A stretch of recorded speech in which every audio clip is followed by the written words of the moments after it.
Okay, as I go through the beginning of this video series,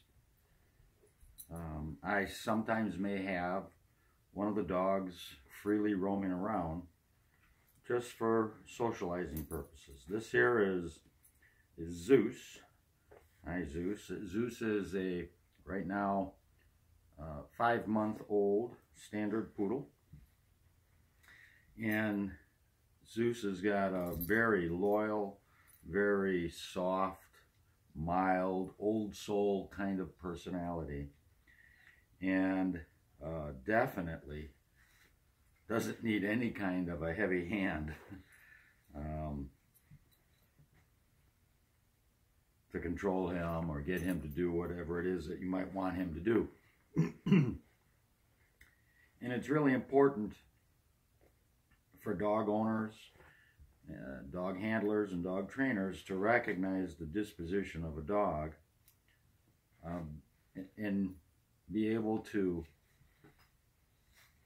dip into a wealth of knowledge of different types of methods that you would use depending on the disposition of a particular dog.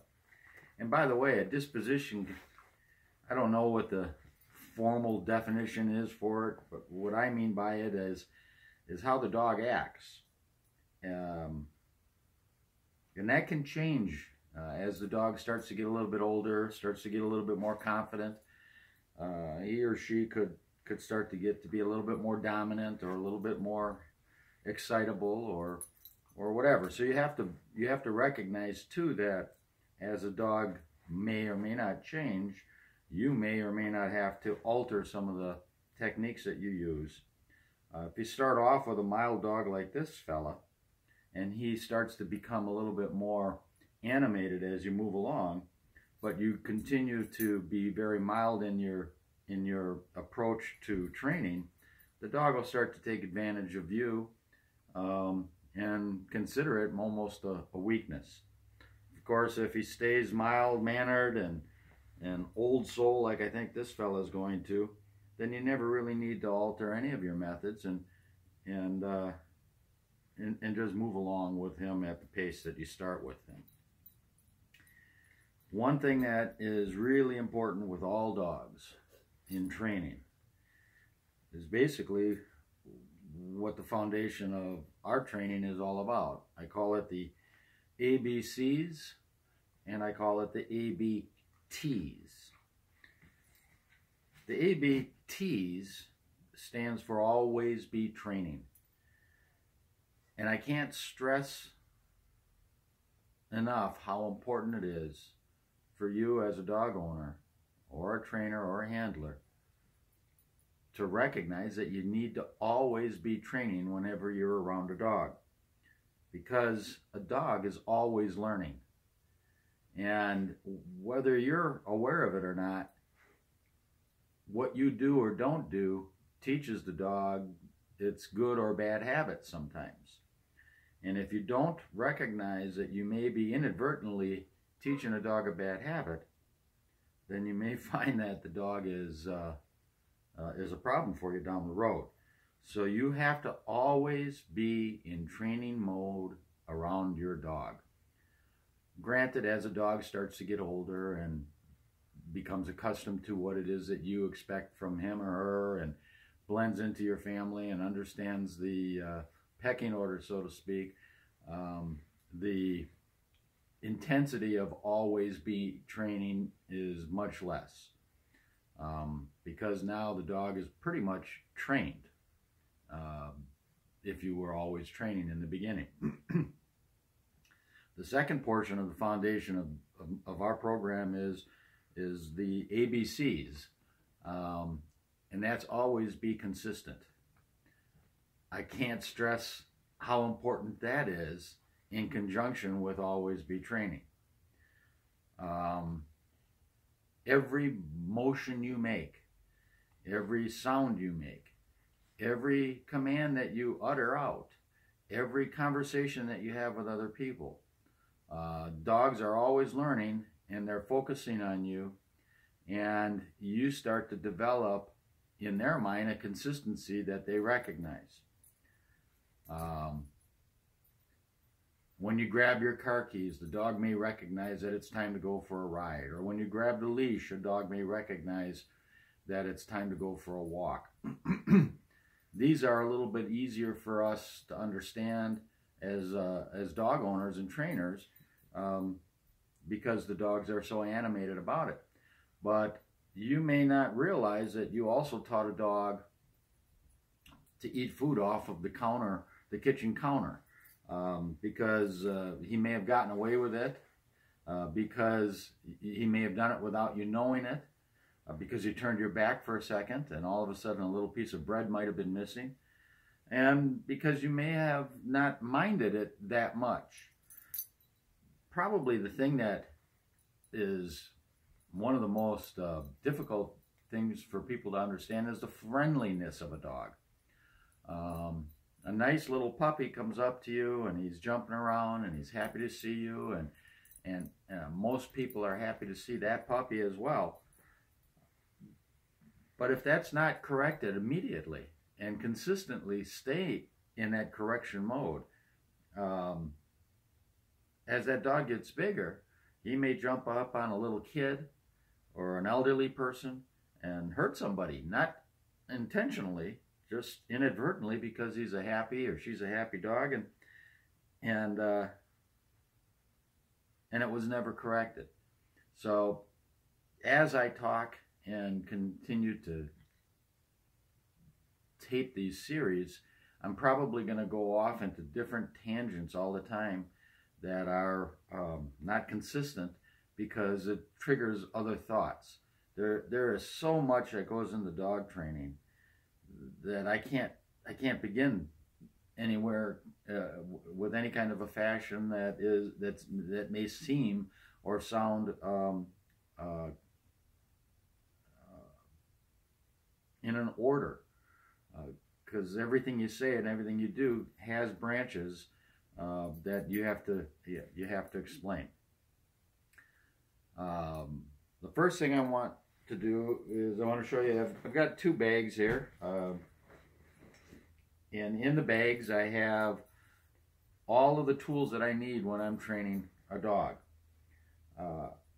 If I decide to go out into the field outside, or go to a park, or go somewhere out away from the facility that I'm at, or my home, like here, I need to know that if I grab my bag, these two bags, that I have everything that I need.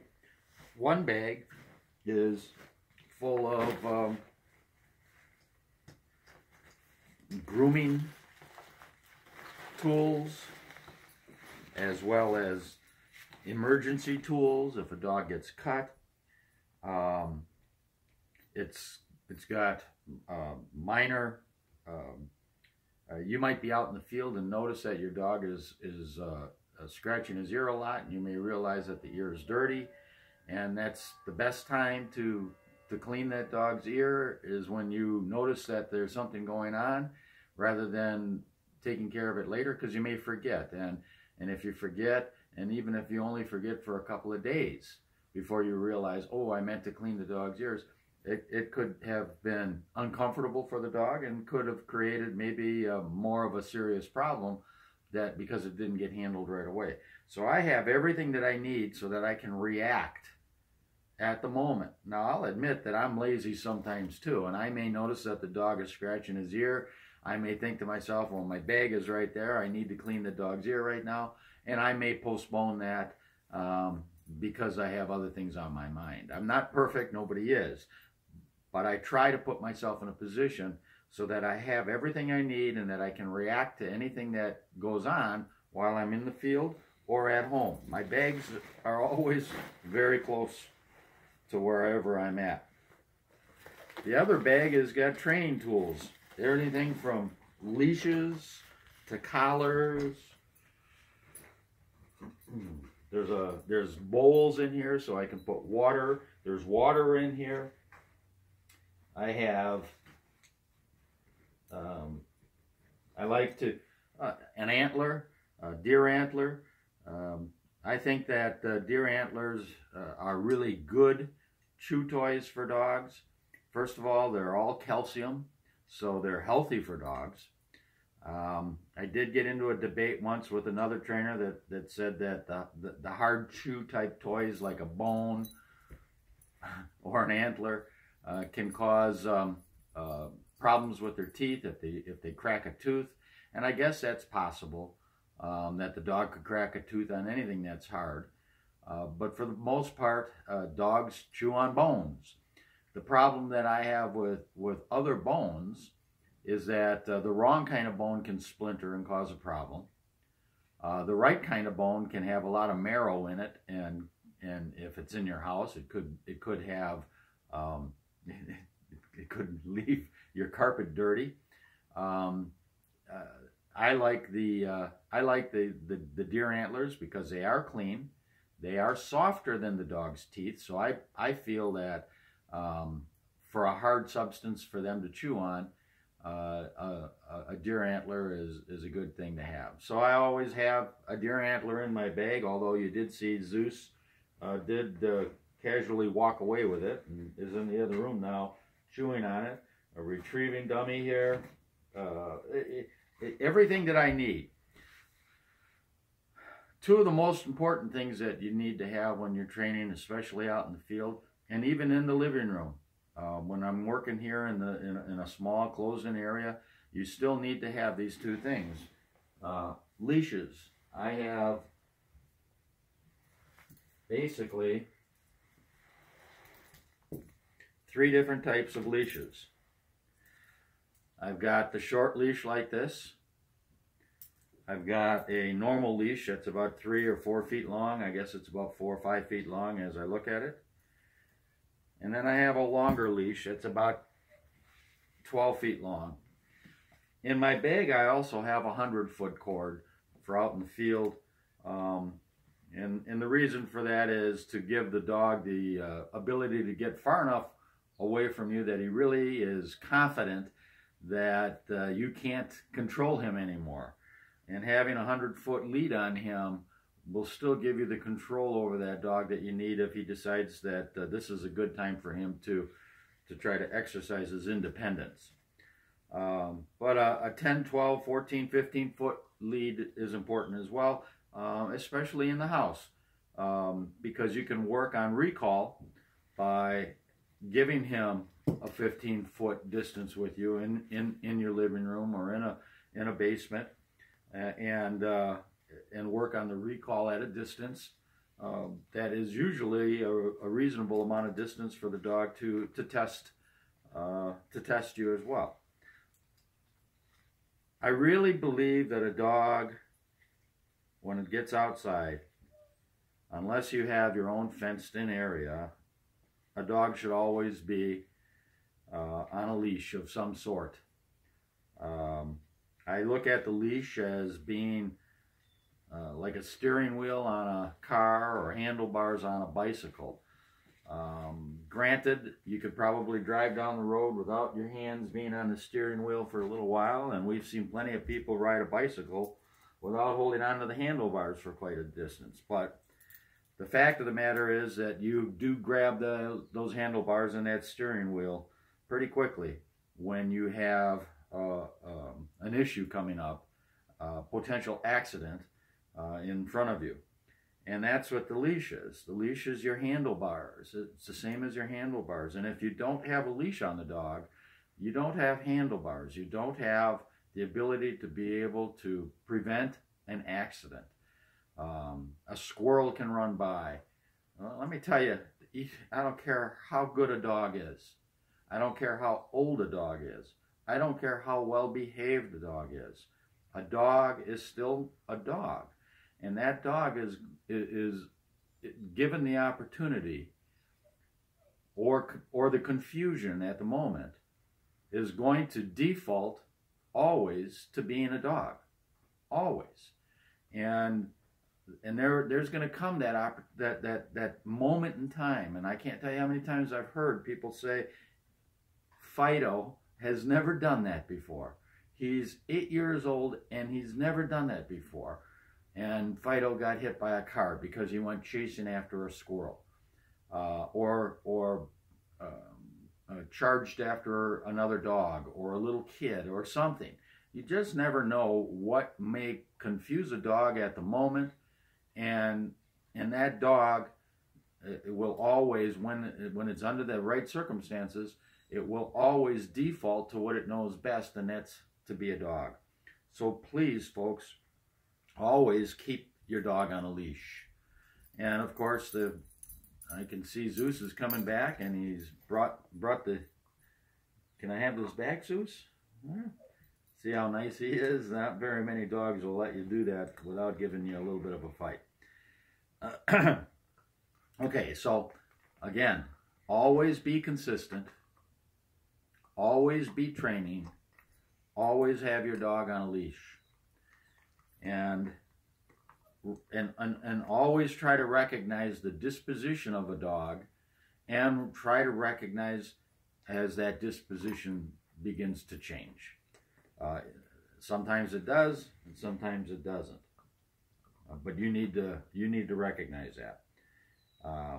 And I'll have more tapes here, more video for you to watch with different dogs, with different dispositions, and different levels of skills that they've been taught. To be perfectly honest with you, Zeus here has got very little training with him so far, because he came from a situation that I felt was a difficult situation, and because of his softer personality or softer disposition, I felt that it was necessary for him to become more confident. And so he's had, because he's been a nice dog, he's had the free reign of being able to adjust on his own without a whole lot of training. He does know how to sit, he does know how to stay, he does know some of the basics, but for the most part, we really haven't worked with him at all. Okay, thank you.